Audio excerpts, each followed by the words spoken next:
Welcome to Port Credit, a balanced market in the summer of 2010.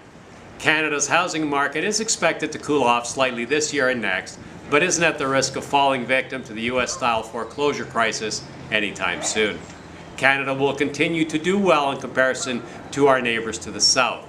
If the market does correct itself and the interest rates are increased, it will be a very modest and slight adjustment.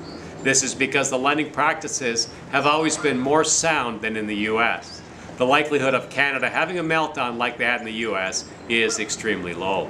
There's a combination of lending practices prior to the peak of 2008 that have always been more restrained. We have better underwriting practices in Canada. We also think there's a number of factors in the market that have lent themselves to more prudent lending. The HST will now factor heavily into everyone's home buying decision.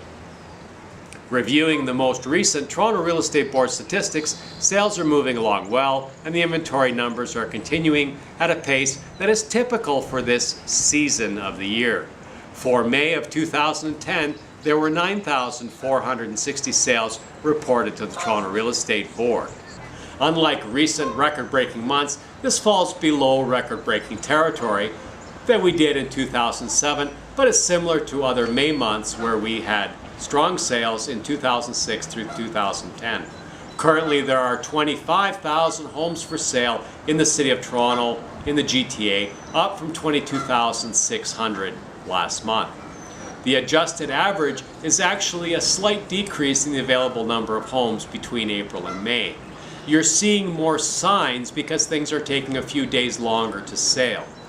This is typical, and we're moving into a more balanced or a normal market, and let's step away from some of the competitive silliness we've been experiencing over the last year.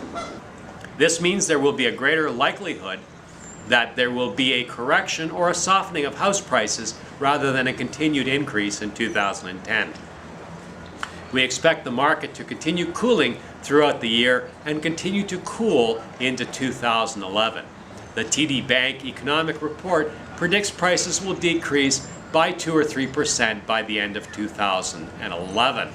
That's about $4,000 to $6,000 on a $500,000 house between now and calendar year 2011.